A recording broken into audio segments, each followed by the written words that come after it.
10 நாளுக்கு முன்னாடி இதே இடத்துல ஒரு சம்பவம் நடந்துச்சு. கிட்டத்தட்ட இதே டைம் தான்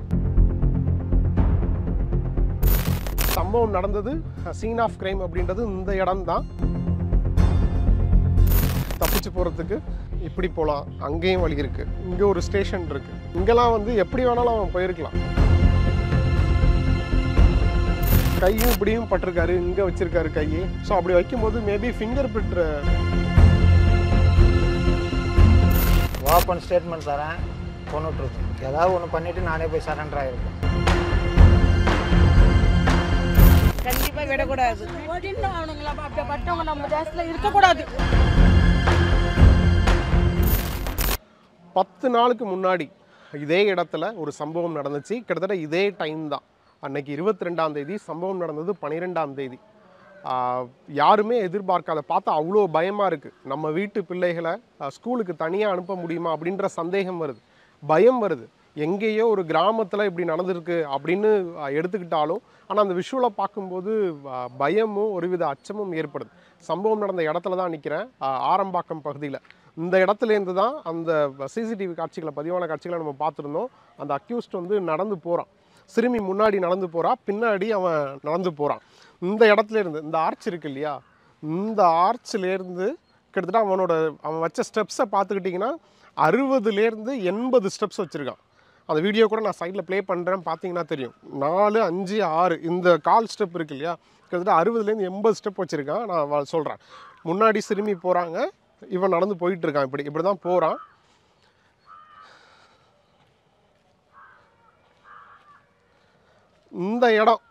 இந்த இடம் வந்திருக்கும்போது சிறுமி நிற்கிறாங்க, நின்று குச்சோ ஏதோ எடுக்கிறான். அவனும் பார்த்துட்டு அவன் எதுவுமே தெரியாத மாதிரி முன்னாடி நடந்து போகிறான். அதுக்கப்புறம் திருப்பவும் நடக்கிறான். அவன் முன்னாடி போயிட்டான், ஆனால் சிறுமி வந்து அவனை ஓவர்டேக் பண்ணுற மாதிரி சிறுமியும் போகிறாங்க. கிட்டத்தட்ட 80 ஸ்டெப்பு, அவனோட கால் ஸ்டெப்ஸு வந்து 80 ஸ்டெப்ஸுக்கு மேலே வைக்குது. ஸோ இதுதான் அடையாளம். இந்த இடத்துல வந்ததுக்கப்புறம் அவனும் ஸ்லோவாகிறான். அவன் ஸ்லோவானதுக்கப்புறம் சிறுமி நார்மலாக நடந்து வந்துக்கிட்டு இருக்கான். ஸோ இங்கே வந்து தான் அவன் நிற்கிறான். இங்கே வந்து நின்ன உடனே சிறுமி இங்கே வரும்போது சிறுமியோட வாயை பொத்தி தூக்கிட்டு இது உள்ளே தான் போகிறான். இதுதான் மாந்தோப்பு. ஆரம்பாக்கம்னு சொன்னாலே மாந்தோப்பு அப்படின்றது ரொம்ப ஃபேமஸ். மாம்பழ ஃபார்ம் அப்படின்னு, மேங்கோ ஃபார்ம் அப்படின்றது ரொம்ப ஃபேமஸ். ஸோ இந்த இடத்துல தான் அவன் கூப்பிட்டு வந்திருக்கான். சம்பவம் நடந்தது, சீன் ஆஃப் கிரைம் அப்படின்றது இந்த இடம் தான். ஸோ இங்கே அவன் எந்த பகுதிக்கு போனான்னு நமக்கு தெரியாது. ஏன்னா உங்களுக்கே தெரியும், இந்த இடத்த பார்த்தீங்கன்னா யார் என்ன நடக்குது எதுவுமே தெரியாது. ஆள் நடமாட்டமே இல்லாத ஒரு பகுதி தான் அது. ஸோ எங்கே எப்படி நடந்திருக்கும் என்னன்னு தெரியும். மேபி அந்த சம்பவம் நடந்ததும், அவங்க காவல்துறையில் கம்ப்ளைண்ட் பண்ணதும், சீன் ஆஃப் கிரைம் நடந்த இன்சிடென்ட்டுக்கு வந்து இங்கே மேபி செக் பண்ணும்போது, போலீஸ் செக் பண்ணும்போது மேபி ஏதாவது ஒரு எவிடன்ஸ் கிடச்சிருக்கலாம். ஒரு கிரைம் நடக்குது அப்படின்னா, அதுவும் பொது வழியில் நடக்குது, கிரவுண்டு மாதிரியான இடத்துல நடக்குது, இல்லை காடு மாதிரியான இடத்துல நடக்குதுன்னா, அதில் கிடைக்கக்கூடிய ப்ரூஃப் அப்படின்றது என்னவாக இருக்கும் அப்படின்னா, அந்த குற்றம் சுமத்தப்பட்ட நபரோட ஃபாரின் திங்ஸ்ன்னு சொல்லுவாங்க. அந்த குற்றவாளி பயன்படுத்தின பொருட்கள், ஏதாவது ஒரு போதை வஸ்துவாக இருக்கலாம், இல்லை பீடியாக இருக்கலாம், சிகரெட்டாக இருக்கலாம், இல்லை அவனோட செருப்பாக இருக்கலாம், இல்லை அவனோட ட்ரெஸ்ஸில் ஏதாவது கிழிஞ்ச ஏதாவது இருக்கலாம், இல்லை செடிகள் ஏதாவது அதில் ஏதாவது கரப்பட்டிருக்கலாம், இல்லை மண் ஏதாவது ஒரு மாதிரி அலைஞ்சிருந்துருக்கலாம். ஸோ இந்த இடம் இருக்கு இல்லையா, அந்த ரொம்ப ரொம்ப முக்கியமான இடம். இதெல்லாம் காவல்துறை கண்டிப்பாக நோட் பண்ணியிருப்பாங்க, நோட் பண்ணாமல் இருந்திருக்க மாட்டாங்க. மேபி லேட் பண்ணியிருந்தாங்க அப்படின்னா அந்த எவிடன்ஸ் கிடைக்கிறது கஷ்டம். ஏன்னா இந்த மாதிரி சம்பவம் நடந்த இடத்துல இப்படி ஒரு இன்சிடென்ட் நடக்கும்போது கால்நடைகள் வரதுக்கு வாய்ப்புகள் இருக்குது. கால்நடைகள் வந்து அந்த சம்பவம் நடந்த இடத்துலையே அந்த சீனுக்கான ஒரு விஷயத்தை எரேஸ் பண்ணலாம். ஸோ அதை நம்ம இதே பண்ண முடியாது. ஸோ இந்த சீன் ஆஃப் கிரைம் அப்படின்றதுல தாமதிக்காமல் எந்த அளவுக்கு சம்பவ இடத்துக்கு வந்து காவல்துறை இன்வெஸ்டிகேஷன் பண்ணுறாங்கன்றது ரொம்ப முக்கியம். இதில் எப்படி பண்ணாங்கன்னு நமக்கு தெரியாது, கண்டிப்பாக பண்ணியிருப்பாங்கன்னு நம்புகிறோம். இங்கே பாருங்கள், மேபி இதை வந்து மது பிரியர்கள் வந்து மது குடிக்கிற இடமா யூஸ் பண்ணுறாங்களா என்னன்னு தெரில. இதை பாருங்கள், இதெல்லாம் இங்கே கிடக்கு. ஸோ இதெல்லாம் வந்து அவங்க இப்போ காவல்துறை எந்தளவுக்கு செக் பண்ணுறாங்கன்னு தெரில. பாட்டில் கிடக்கு. இங்கே பாருங்கள், இங்கே பாதையுமே இருக்குது. இப்படி கூட அவன் ஓடி இருக்கலாம், தப்பிச்சு ஓடி இருக்கலாம். ஏன்னா மறுபடியும் வந்திருந்தா கண்டிப்பாக சிசிடிவியில் பதிவாயிருக்கும். ஏன்னா அதில் பதிவாகலை அப்படின்னும் போது இப்படி கூட அவன் எங்கேயாவது ஓடி இருக்கலாம். இங்கே பாருங்கள், 2 சைடும் வழி இருக்குது. அந்த சைடும் வழி இருக்குது, இந்த சைடும் வழி இருக்குது.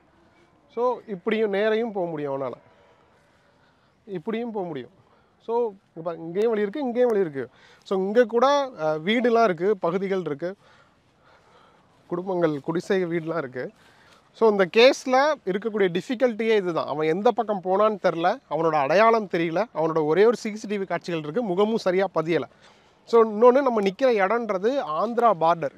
கிட்டத்தட்ட இன்னும் ஆந்திராவோட பார்டர் ரொம்ப ரொம்ப பக்கத்தில் இது. ஸோ ஆந்திராவுக்கு தப்பிச்சு போயிருக்கலாம் அப்படின்றதுனால ஆந்திராவுக்குமே தனிப்படை அனுப்பப்பட்டிருக்கு. கிட்டத்தட்ட 8 தனிப்படை அமைச்சிருக்காங்க.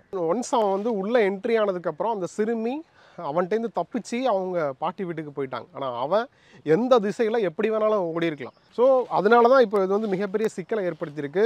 அந்த இங்கேருந்து உள்ளே என்ட்ரி ஆகிட்டோன்னா அந்த ரோடை கூட நம்ம காமிப்போம் எக்ஸ்ட்ரா தப்பிச்சு போகிறதுக்கு. இங்கே பாருங்கள், இப்படி போகலாம், அங்கேயும் வழி இருக்குது.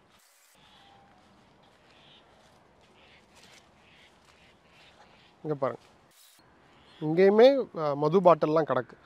இப்படி கூட வந்து இங்கே பாருங்கள், இங்கே ஒரு ஸ்டேஷன் இருக்குது, ரயில்வே ட்ராக் இது. ஸோ அவன் எப்படி வேணாலும் தப்பிச்சு போயிருக்கலான்றது தான் இதில் வந்து புரிஞ்சிக்க முடியுது. இன்னொன்று, தீரன் அதிகாரம் ஒன்றில் அந்த மாதிரி படத்துலலாம் காமிக்கிற மாதிரி மரத்துக்கு மேலே ஏறி உட்காந்துருந்தா கூட நமக்கு தெரியாது. மேபி அவன் வந்து அந்த டைமில் தப்பிக்க வழி இல்லைன்னா கூட கண்டுபிடிச்சிருவாங்கன்னு பயந்து கூட மரத்துக்கு மேலே கூட ஏறி உட்காந்துட்டு நைட் டைம் ஆனதுக்கப்புறம் கூட அவன் தப்பிச்சு போயிருக்கலாம். என்ன வேணாலும் நடந்துக்கலாம். ஏன்னா மரம்லாம் ஈஸியாக ஏறக்கூடிய அளவில் தான் இருக்குது. இங்கே பாருங்கள், கேட் இருக்குது, வழி எப்படி இருக்குது பாருங்கள்.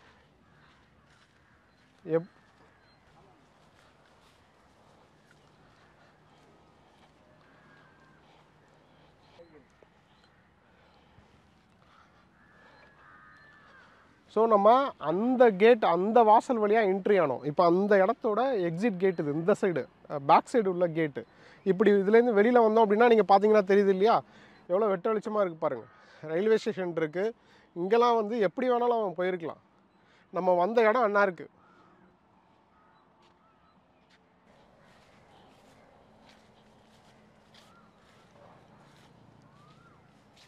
இந்த வழிகள் தான் காவல்துறைக்கு மிகப்பெரிய வந்து சவாலாக மாறி இருக்குது. ஏன்னா அவன் உள்ளே போகிற விஷுவல் வந்து சிசிடிவியில் பதிவாயிருக்கு, வெளியில் போகிறதுக்கான போனது காட்சிகள் வந்து பதிவாகலை. ஸோ அவன் இந்த வழியாக தான் தப்பிச்சு போயிருக்கான்றது இதில் ப்ரூஃப் ஆகுது.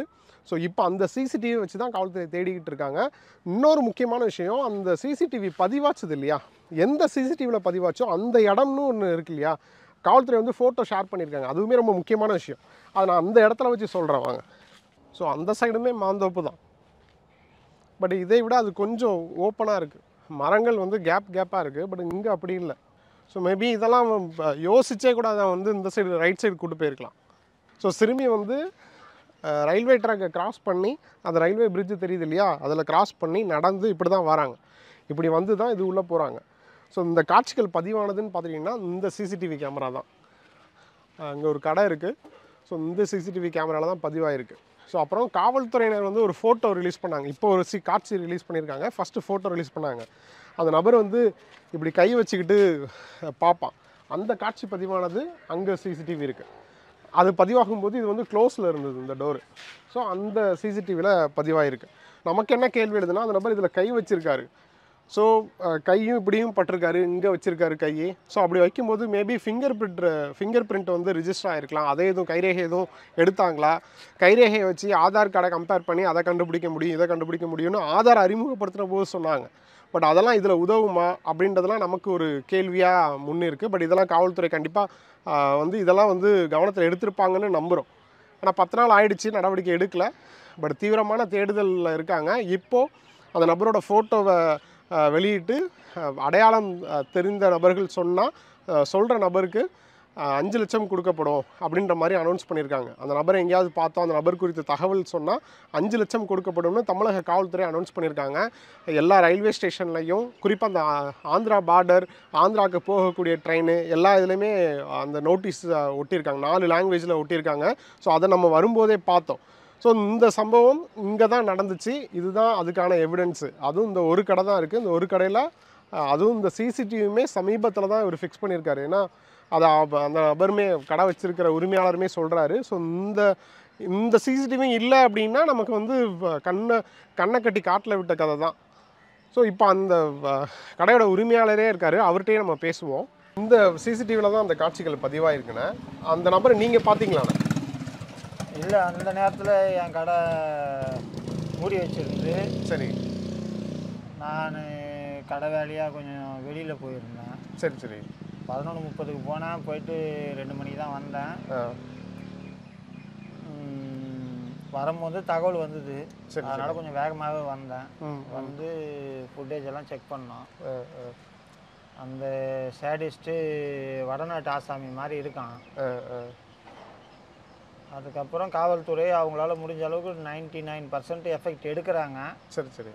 பட் பேட் லக்கு அந்த சைக்கோவை 10 நாள் ஆகியும் இன்னும் கேட்ச் பண்ண முடியல.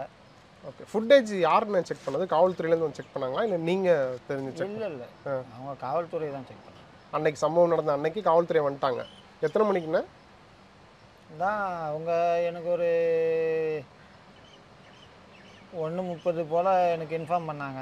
சரி சரி. உங்கள் கடையில் கேமரா இருக்குல்லவா, அந்த ஃபுட்டேஜை செக் பண்ணோம் அப்படின்னு. நான் 2 மணிக்கு 2:30க்குள்ளே வந்துட்டேன். 2 to 2:30க்குள்ளே வந்துட்டேன்.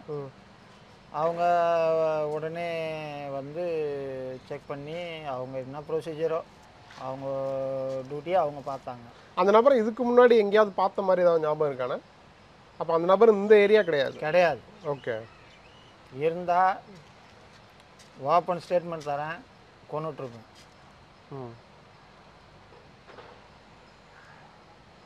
ஏன்னா அந்த குழந்தைக்கு எனக்கும் ரொம்பலாம் லாங் ரிலேஷன்ஷிப்னால அந்த குழந்தை டெய்லி என் கடைக்கு வந்து போகிறவ, என் நண்பனுடைய குழந்தை.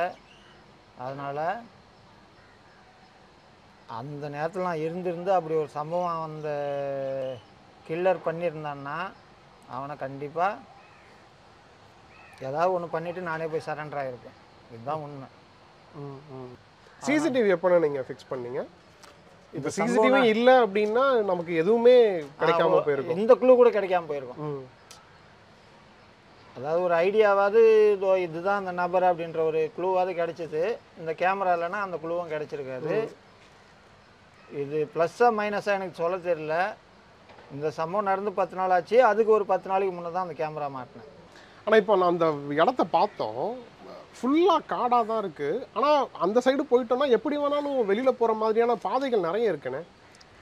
இது வந்து முழுக்க முழுக்க மாமரங்கள் நிறைஞ்ச பகுதி. சரி. இதுலேருந்து சுமார் ஒரு 3 கிலோமீட்டர் தூரத்துக்கு நீங்கள் எப்படி வேணாலும் போகலாம். அந்த பக்கம் போனீங்களான்னா கடற்கரை, அதுக்கும் 3 கிலோமீட்டருக்கு இப்படி நேராக எந்த தோப்பில் வேணாலும் பூந்து சந்தில் போயிட்டே இருக்கலாம். இப்படி நேரு வாக்கில் போனீங்களானாலும் 3 கிலோமீட்டர் அந்த டோல்கேட் ஒன்று வரும், அது வரையும் நீங்கள் எப்படி வேணாலும் போயிட்டே இருக்கலாம். இதுக்கு எண்டே கிடையாது. சம்பவம் நடந்தது இந்த பாதை, நான் கை காமிக்கிறேன் இல்லையா, அந்த பாதை. மாணவி வந்ததுன்னு பார்த்துக்கிட்டிங்கன்னா இந்த ரயில்வே ட்ராக்கை கிராஸ் பண்ணி தான் வந்திருக்காங்க. அந்த ரயில்வே ட்ராக் எப்படி இருக்குன்னு நான் காமிக்கிறேன் பாருங்க. அந்த பாதையே நமக்கு வந்து ஒரு மாதிரி அச்சுறுத்தலை தான் ஏற்படுத்துது. பள்ளி மாணவிகள் வந்து அந்த வழியாக தான் வராங்க. அட்லீஸ்ட் அந்த வழியாவது இதுக்கப்புறம் ரெடி பண்ணணும் அப்படின்றத ஒரு ரிக்வெஸ்ட்டாகவே நம்ம வைக்கிறோம். அந்த வழியை பாருங்களேன், இந்த வழியாக தான் வராங்க பள்ளி மாணவிகள். இங்கேயும் பாருங்கள், இங்கேயும் பாருங்கள், எப்படி இருக்குன்னு பாருங்கள்.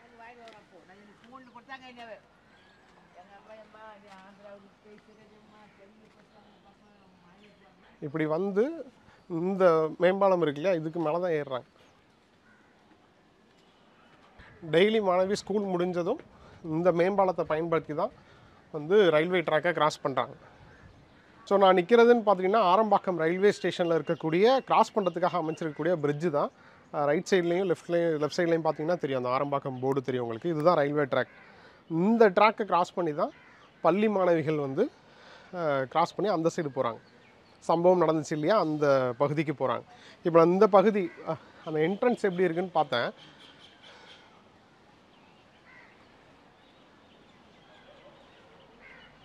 ஸோ அந்த பகுதியாக மெயின் கேட் வழியாக வந்தால் சுற்றி இப்படி நடந்து தூரமாக இருக்குது அப்படின்றதுனால பொதுவாக பெரும்பான்மையான பள்ளி மாணவிகள் வந்து இந்த வழியை தான் யூஸ் பண்ணுவாங்க அப்படின்னு சொல்கிறாங்க இந்த பகுதி வாசிகள்.